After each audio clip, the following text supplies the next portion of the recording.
You are tuned in to Making a Difference with Melissa Billy Clark. This show shares compelling stories and experiences of well-known faces and everyday people who change the world in big and small ways. Get ready to open your mind and your heart with Melissa Billy Clark.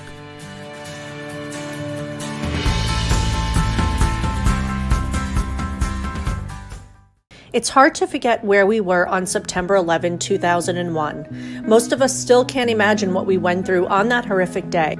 20 years ago. We lost 2,996 people. A day to wake up would be for some their last day here on Earth. September 11th proved that heroes did everything they could to lend a helping hand, even if that meant sacrificing their lives. We will never forget those who died that day.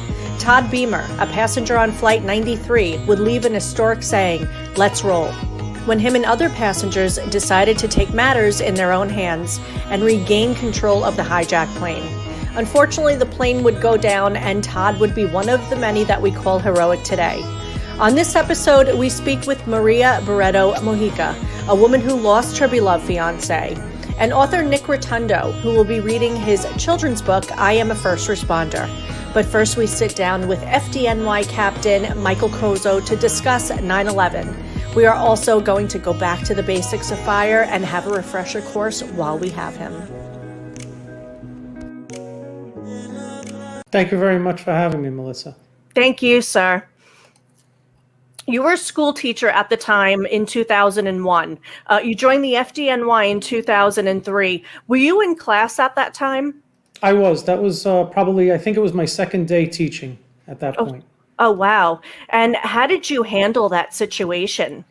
It was funny. My school was in Jackson Heights, so we had a pretty clear view of the towers from our gymnasium, because that's what I was. I was a phys ed teacher. And it was almost complete silence. It was almost as if everything, like the whole world, just stood still at that point. Nobody knew what to do. Nobody knew what was happening. And the next thing you know, parents were coming to the school, just taking their kids out of school. Oh, wow. And how did you handle that as a teacher at that time? I know that President Bush at the time was in school and he was reading to a class. So Yeah. How did you handle the students and how did you calm them down? Was it chaos going on or? In all honesty, it wasn't. I was in an elementary school, and the kids really had no idea what was happening at the time. They didn't even know anything was happening. So we just tried to continue the class as if nothing was going on at the time, just to keep the kids calm and under control. And then the parents started to come in and take the children out of school. And then next thing you know, it was almost as if nobody was in school at all. And now, did you take the test at that time? Were you waiting to get into the FDNY? I had already taken the test. I was on the list to get called for the FDNY. In the meantime, I had graduated college, and so I was looking for a job, and so I started teaching while I was waiting. And what protocols changed from those 2 years till when you started? From the 2 years to when I started, I know it was a lot of chaos during that time. At that time, everybody was jumping into the fire trucks, heading down there. So it was very difficult to account for everybody that was there at the time. So I know a lot of protocols have changed as far as that. I know they have calling systems that now go out to every member if they have to be called in an emergency like that. And I know there's a lot of different procedures that have changed as far as buildings of that magnitude and where we're going to set up our command post and where we're holding people in reserve to go into the building, and a little bit more control as far as who's going in and where we're going to be staged and everything like that. Now, some people that day, office workers, they were told to stay inside of their office. Now, if we're ever in a situation like that and we don't feel safe, but we don't want to upset our superiors, what do you recommend that we do in a situation like that where we're just frightened? Yeah, so, I mean, the best thing what we say to do is to definitely take the directions from the building. Usually what we would do is we'll go in to the building and get onto the speakers and tell everybody in the building what's going on and what they should or should not be doing. So I would definitely take the direction of the fire department at that point. Okay, thank you. And what does this 20th year anniversary mean to the FDNY, and how does the department still honor the fallen? It's a great deal.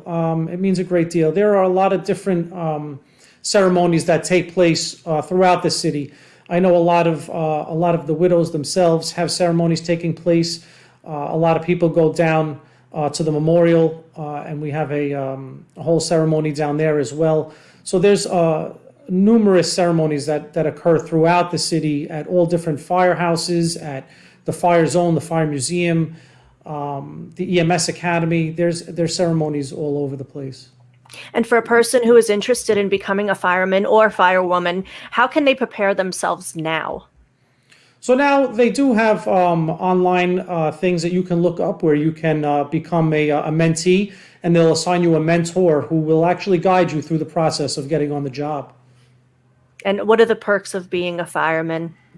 Well, the perks of being a firefighter is, first of all, you could say that you work for the FDNY, which is the greatest fire department in the world by far.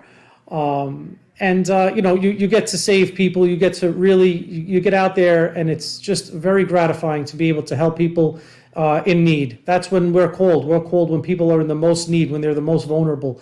And it feels really good to be able to help people at that time. Yeah, we thank you so much for your services. So let's get into fires. The fall is upon us, and people like to light their candles. Fires actually happen more in homes. Is that correct than any other places? That is correct. Residential fires are the biggest kind of fires that we're seeing. And what we're seeing a lot is unattended cooking seems to be one of the leading causes of fires.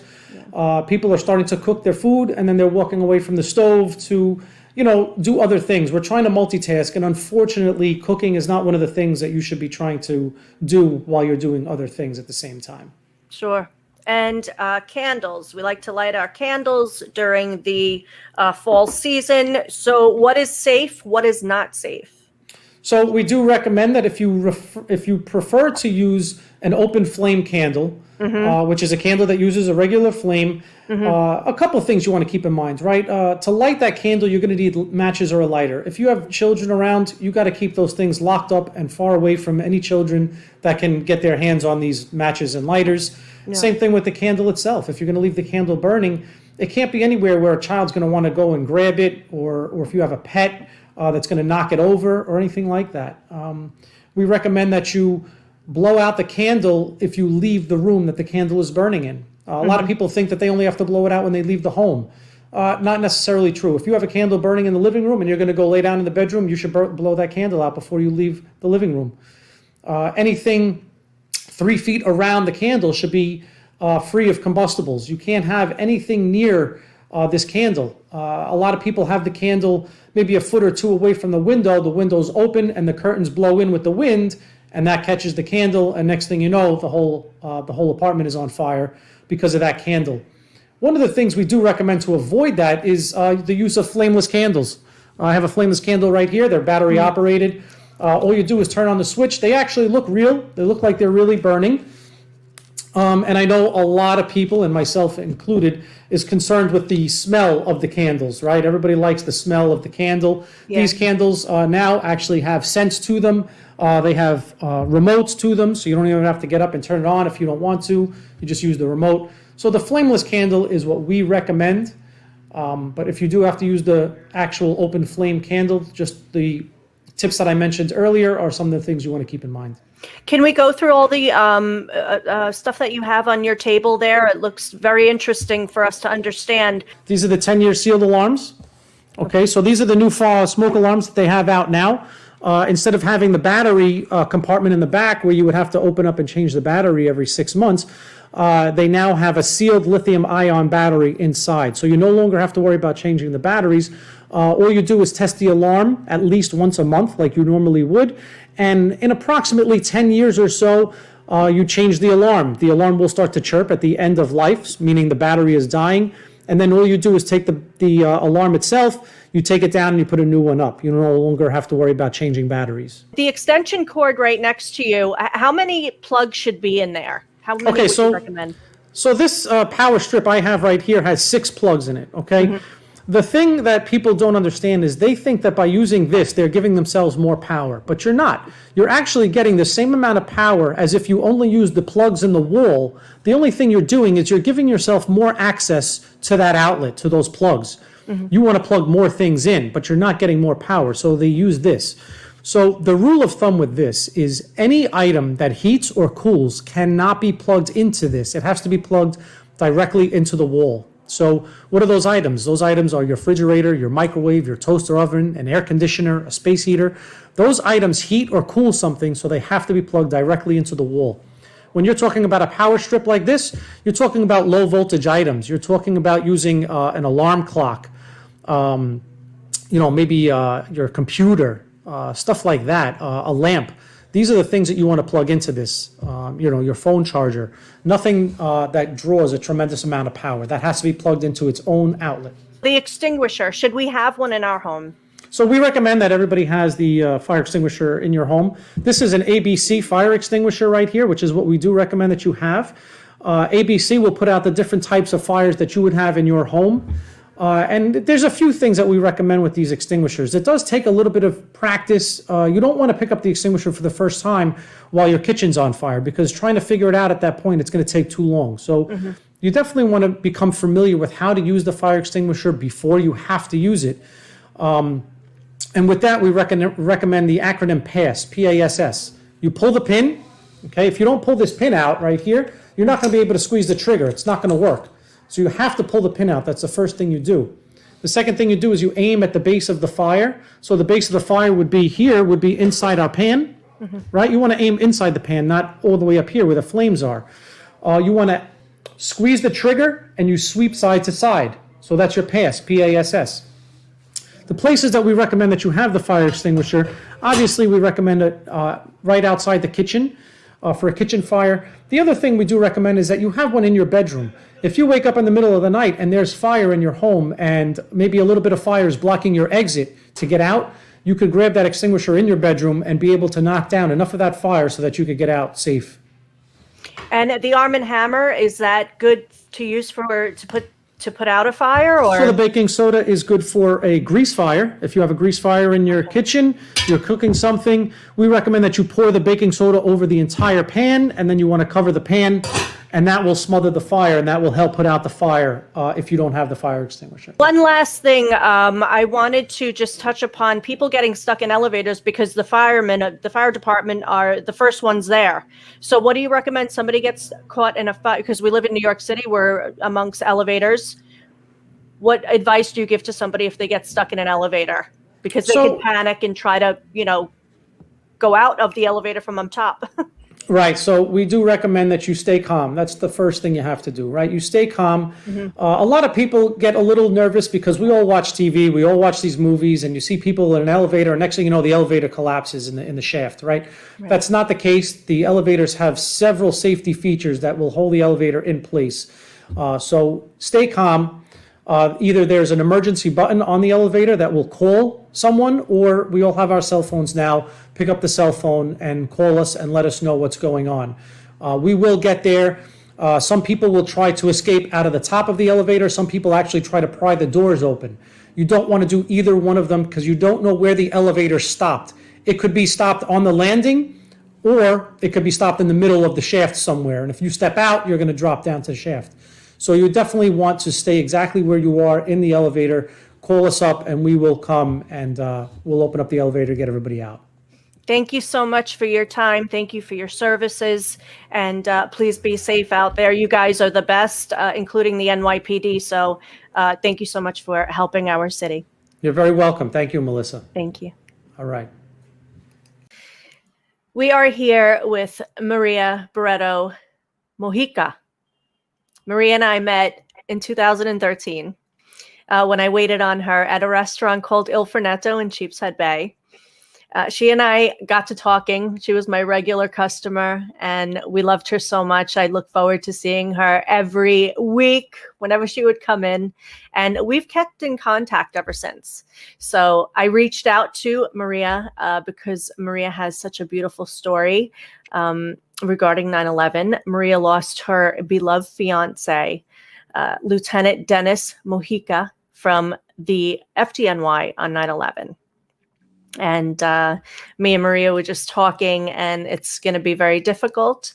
But I'm just so honored to have this beautiful woman with us. And Maria, thank you so much. You look beautiful. You don't change and you don't age.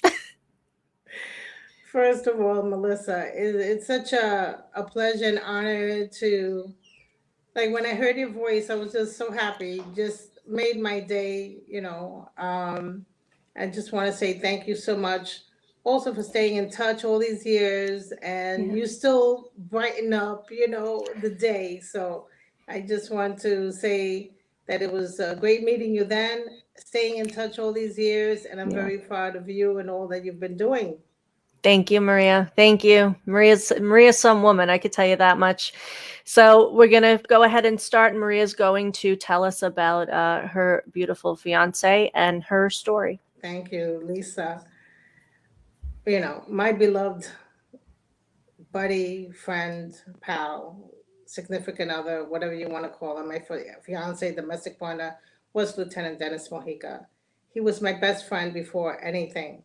And as many people know, firefighters are unique.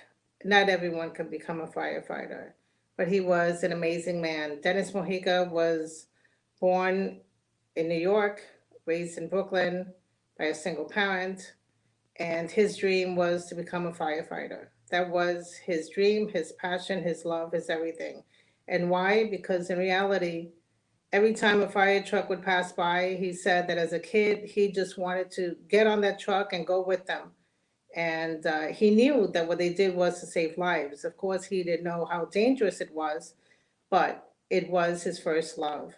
And we met many years ago, about 8 years before September 11th, and instantly it was an amazing connection, and we became friends. As I said, he was my best friend first.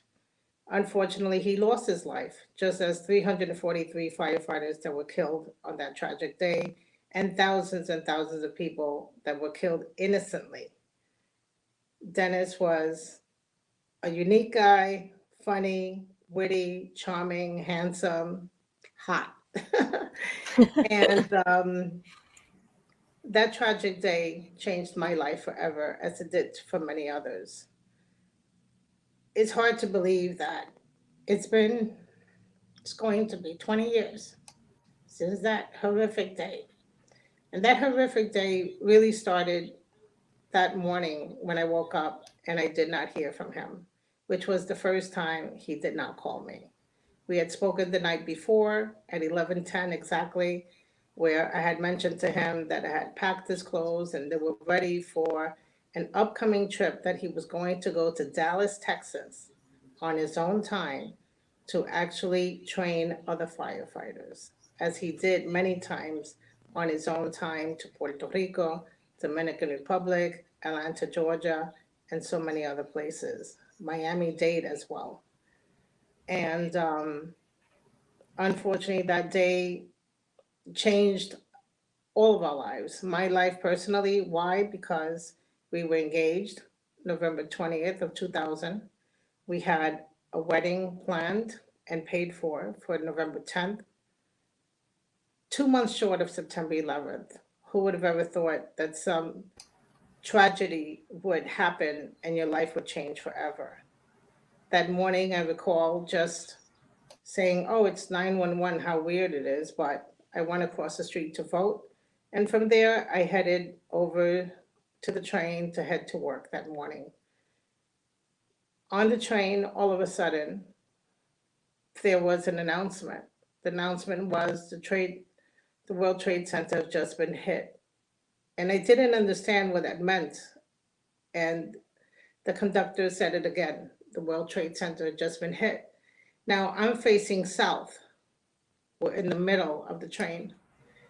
And all of a sudden, I see just black from the halfway up, not knowing what exactly had happened. I picked up the phone. At that time, I had a flip phone. I called the firehouse, called over and over and over, no answer. I called his cell phone dozens of times, no answer. Finally, the train gets into 14th Street, Union Square, and I'm running through the tunnel. And I went to a cop and I asked him, "What's happening? What happened?" And he said, "What's going on?" He had no clue whatsoever what happened. I wound up taking the next connecting train to my job on 42nd Street in the Grand Central Station area. Ask another cop what was going on. No idea. He had no clue what was happening above ground. I ran to my office 4 blocks in my heels, ran over, went upstairs to the office. Everyone was in the conference room. When they saw me, they asked me, "What are you doing here? What are you doing here?" And I said, "I have to go to my phone and see if Dennis left me a voice message." I went to my office, picked up, and went through all of the calls, and no answer. At that point, I knew something difficult or something must have happened that he wouldn't be picking up my call. I wind up going to Rescue One, which is on 43rd Street between 10th and 11th Avenue, Manhattan. Walked over all those blocks from 3rd Avenue to 10th Avenue. When I got there, all hell had broken loose. Nobody knew what was going on other than that all of the firefighters were downtown trying to take care of, at that moment, a terrorist attack. I swore at that moment that I would stay at the firehouse, that that's what he would want me to do and be at.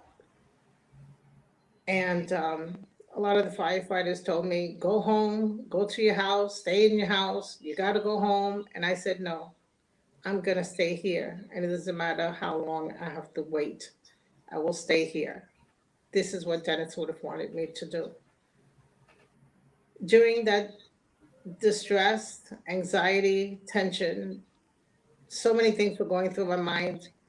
I wound up manning the front desk, coordinating breakfast, lunch, and dinner, t-shirts, underwear, socks, all kinds of items for the firefighters. People were dropping off cakes and food and beverages.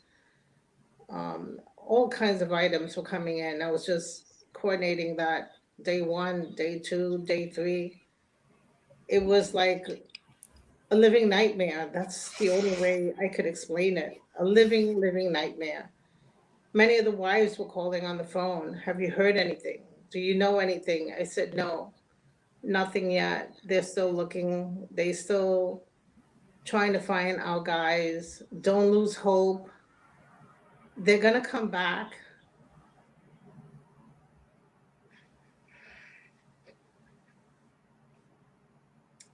I never lost hope. I never lost hope because I knew that these guys would come back. I knew that they were the elite of the entire fire department and the fire service because that Rescue One, which is one of 5 in the city at the time, I knew that they were above and beyond, that they would be there to do whatever they can. I never lost hope. And I would tell the families, never lose hope. They're going to come back. They're going to be fine. I never lost a moment of hope. In my heart and soul, I still believe that till finally. I remember one guy, I was just praying for him to come into the firehouse. And to Dennis, he was like a father figure. They worked together as firefighters and as lieutenants in some of the most prestigious firehouses in New York. And I was just praying for for John. And John did come to the firehouse when he came to Rescue One. I remember just holding his face and saying, "John, please find him." And he said, "I'm going to find him." And it's actually the most selfish thing I've ever asked anybody to do. But as I said, I never lost hope. And when they did find Dennis on the 5th day, alongside some other of his guys, when John came back to the firehouse, he didn't have to say anything. His face said it all.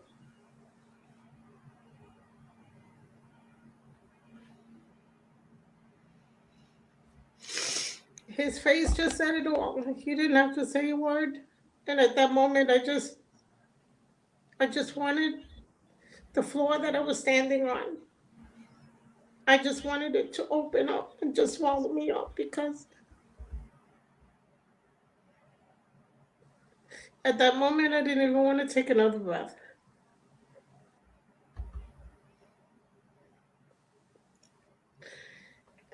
You know, it has changed absolutely so many lives.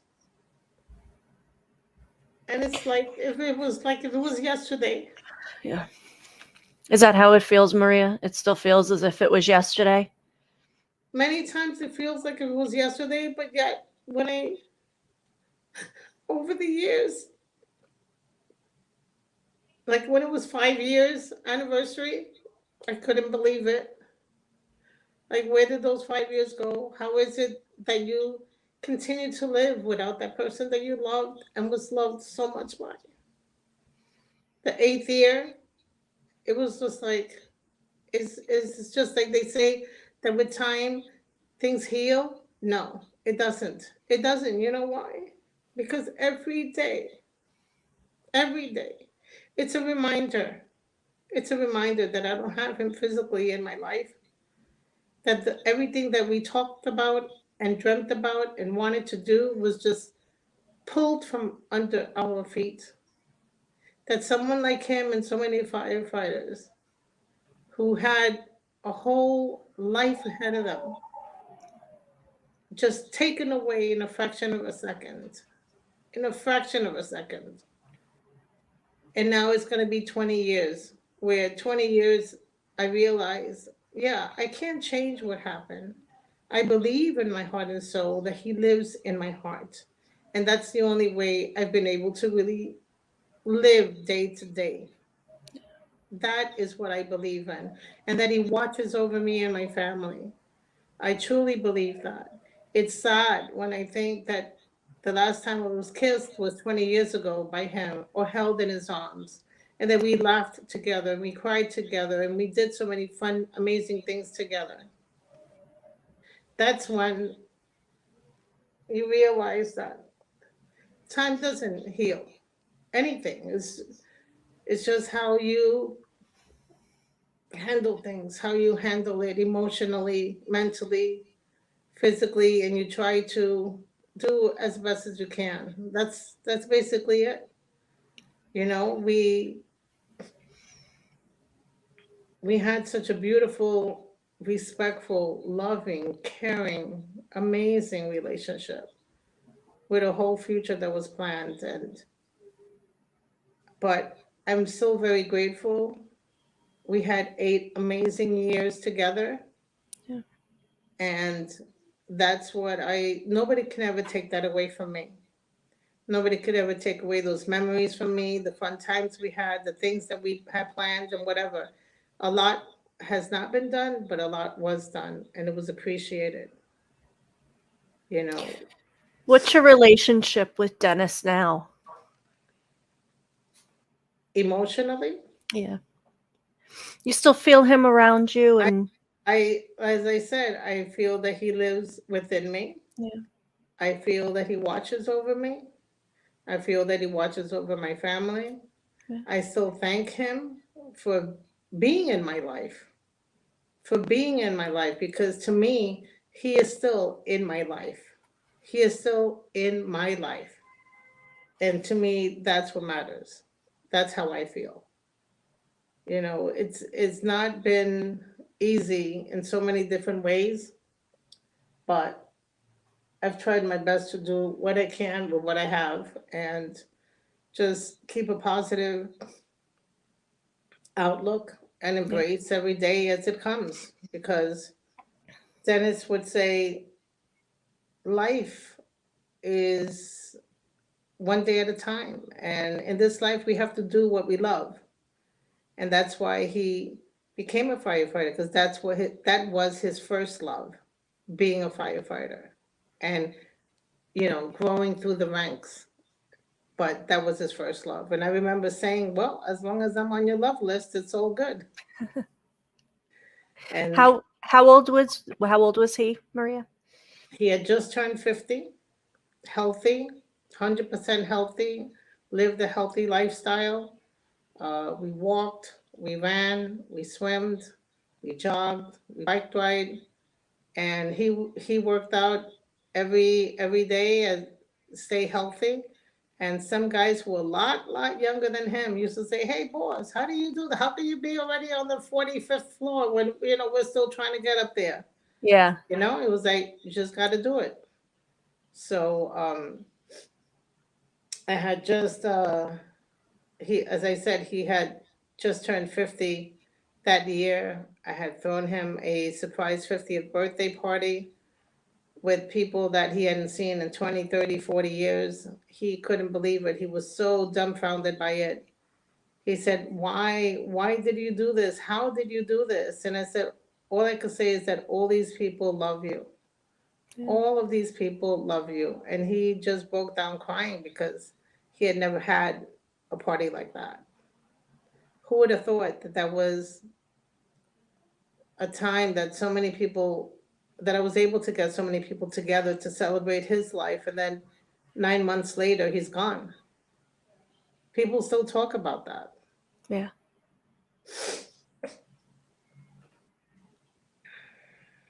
What has changed in your life since he's gone, and what has changed about you? Have you changed? A lot has happened throughout these 20 years, good, bad, and different. um, I've continued to be employed. I worked. It was a good thing that I stayed active Mm. and had a place to go to and work and be creative and do my job, get it done, help others. So I've been able to do that. My first granddaughter was born on his birthday 8 years later, Oh, and wow. January 30th. Like, you can't even make that up. You can't fabricate something like that. And I realized that God gave me that gift. That how is it possible, right, for her to be born on his birthday 8 years Yeah. later? She's now 12. And I'm a grandma. I have 5 grandkids, so a lot has changed. My daughter and my son have beautiful children, and I'm very involved in their lives. And something else that Dennis instilled in me was do what you love. Do what you love, whatever it is, just do what you love, because life Yeah. is, it's not, tomorrow's not promised to nobody, as we Yeah. know, Yeah. especially after September 11th, right? Yeah. Yes. Music and the arts has always been something in me that I've always loved. I was born around music. I knew so many musicians. I loved instruments. I had played multiple instruments in my younger years as a kid, but I really wanted to be a singer. I didn't want to be a musician, but I can sing. But Anyway, music has changed your life throughout music this time. music has definitely changed my life. It has enriched my life. It's been a great outlet for me, and it's a way that I've been able to help others through music and the arts. Tell the audience what you do right now for your profession, please. Well, I am a music producer, promoter. I have been a special event planner, which means I hire bands for weddings and sweet 16s, bar mitzvahs, retirement parties, festivals, whatever people want. I work with everyone and their budget, and I love to provide a great atmosphere because music is like sports and food. It brings people together, Yeah. Yeah. and She's and I she's a love boss lady. it. She's a boss lady. I'm my own boss lady. After Yeah. working in corporate America or the world for 41 years, I dedicate myself now just to music and the arts, and I enjoy it. It's very enriching. It makes me very happy and proud to put other people front and center, putting people back in the recording studio, um, reminding them to write new music, create new music, protect their music. I'm so happy that you found a purpose after after Dennis passed away. What advice do you give to someone who lost their loved one any time, especially 9/11? This, since we're honoring it this weekend, what advice do you give to them, Maria? The advice is to know that the love that they had for whether whoever that person was in their life is always going to live in their hearts, and to keep their life alive. In other words, create those tributes, create the awareness so that other people can know who they were and who they will always be, because it's part of the history. It's something that happened in our own backyard. For example, I created a scholarship for his high school, Aviation High School, and it makes me very, very proud to be there physically presenting scholarships in his memory for future generations. And I've been doing that all of these years. Having a street naming is also every day when I cross the street, that's his name is right there on the corner. And it makes me proud. There's a garden with his name. There's, if you recall, the day that his memorial mass was at St. Patrick's Cathedral, it was early on, and a photographer named Susan Watts was the one that won an award for that photo where his casket was on the rig of that truck. Oh, wow. And I remember meeting her and saying, I always want to bring awareness. I want everyone to know who Lieutenant Dennis Mojica was. And that stayed with her. She won the award that year. And she called me a few years later and said, Maria, you told me you wanted everyone to know who Lieutenant Dennis Mojica was. Well, guess what? I said, what? She goes, that photo is now in the Library of Congress. No. So that's another way. Do you understand what I'm saying? Yeah, That it's wonderful. It's wonderful. that legacy will continue to teach future generations. And Yeah. that's what's important to me.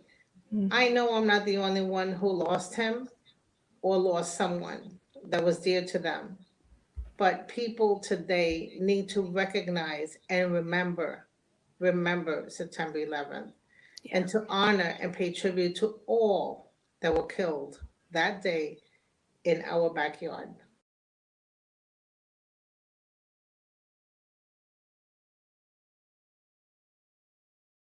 Everyone played a role in 9/11. We welcome back to the show Nick Rotundo. Nick wrote a children's book, I Am a First Responder. Nick, I am so happy to have you back on the program. You play a big role in this segment, and I thank you so much. How are you? Melissa, I'm great. And before we even start with this interview, I want you to know how proud I am of you as a friend and what you've become. And I'm honored that you asked me to be on your show. Of course, this is your third time here, 3 times amazing. So thank you so much. You're amazing. So now, Nick, you were a MTA bus driver at the time. Tell us how important it was for you to help that day. It's a day I'll never forget. I was driving up Amsterdam Avenue, and I came to 100th Street, and this police officer came out, a sergeant, stopped my bus. I opened the door. He came in, and I already knew that the first tower got hit, and he emptied my bus out, and he said to me, did you hear what happened? I said, yeah, the tower got hit. He said, a second tower just got hit. We're thinking it's terrorists. And he said, are you willing to help? And I said, absolutely. And he's an Italian officer, so we had that, AO type of thing going. Yeah. And I pulled into 100th Street, and there's a police station and a firehouse right next to it. He filled my bus up with officers and firemen. I drove downtown. By then, one tower was already down. I dropped them off. I went back up, brought more officers and firemen down. My third trip, I was at Lenox Hill Hospital, and they filled the whole bus up with medical supplies. And I brought medical supplies, and I worked down there about 22 hours that day. and then I would run shuttles whenever they needed afterwards. So I'm honored to be a first responder, and I didn't think twice. I didn't even think about it. And the amazing thing about Sergeant Vincent Benvenuto is we're coming upon 20 years. He's one of my best friends right now. I love it. Yeah, we're still very close. We talk constantly, and we talk every 9/11. And you know, I'm very sad on 9/11, but a little about 7 years ago, something positive happened on 9/11. On 9/11, my granddaughter was born. Oh, wow. So my daughter Jen would say, "This is going to help you a lot," and it has. I still get it's like my heart still breaks for that day. Yeah. It's a little easier now. Right. How do you feel? I mean, it's 20 years now. As a New Yorker yourself, how are you feeling? Can you imagine 20 years have passed? I can't believe it, and I have to tell you, every year it's just come the September 9th, September 10th. I've been down there one time. I went to visit the memorial one time, and I was so sad. I almost had an anxiety attack, and I just, it's a beautiful, though, you know, it's beautiful, and it's an amazing tribute to first responders and everybody that lost their lives on that day. And let's not forget the people in Pennsylvania and the people at the Pentagon as well, and the people that were on that plane. It was a very hard day, very hard day. Us as a nation, we went through a lot. Yeah, I remember I've never been to 9/11 because I've lived it. You know what I mean? My sister was in the building that day. She passed by it, but she was there. I think at it was 8:45. The first plane hit. She was there at 8:15.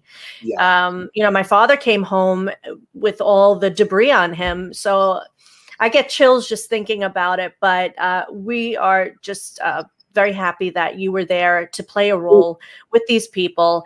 And when did you decide to write this book, I Am a First Responder? Well, as you know, we've been locked up in a pandemic, and I just started writing. You know, one day I was just writing, and I told my wife Sally, I was like, "Look at this! I love Dr. Seuss," and I just started writing. I am a first responder. I always, you know, and I just started writing and writing and writing. Next thing you know, I had a bunch of like paragraphs, and then I said, and I started just sketching things out because I love to draw. And I was like, wow, I'm an average drawer, not even a decent drawer. I'm average, and I said, wow, I wonder if I could make this happen. And I got in touch with Joan Coleman, who's an amazing illustrator from Colorado, and I said, Joan, what do you? And she said, send me what you wrote. She started drawing and sending me illustrations, and here we are. It happened, and I have to tell you, I can't believe the overwhelming response from my job and my neighborhood, the purchasing of the books, and it's just amazing. It's just amazing. Thank you so much. So without further ado, please grab your kitties, grab your family, and here's Nick Rotundo. I Am a First Responder. I wrote this for the little boys and girls with the importance of lending a helping hand when people are in need. It doesn't matter who it is. Lend a hand. It's so important. So my story starts off, here's the cover. I am a first responder. I am a first responder. I never thought I'd be. It happened on 9/11, that day that called on me. I was driving my bus, just like I did every day. I had to slow down. Someone was coming my way.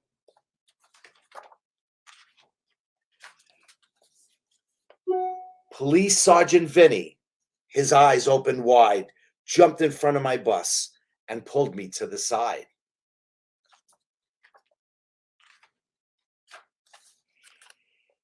He said, "Sir, are you ready to lend a helping hand?" I said, "Yes, absolutely. I will do what I can." He filled my bus with eager helpers like me, and downtown we went to help the people in need.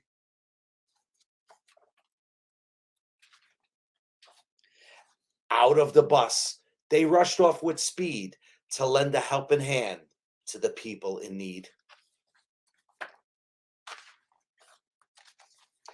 Back and forth, I drove the bus for the remainder of the day. I did my job as I was asked, and I would do it again today.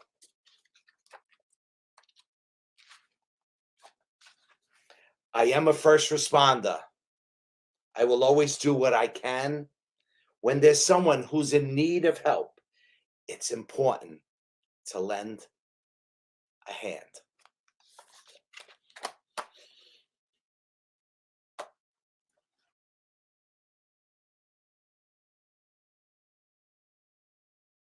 Thank you for tuning in to Making a Difference. I'm your host, Melissa Billy Clark. If you'd like to learn more about our show, please visit our website at melissabillyclarkshow.com. If you'd like to sponsor or be a guest, email melissa@melissaclarkshow.com. Let's make a difference together.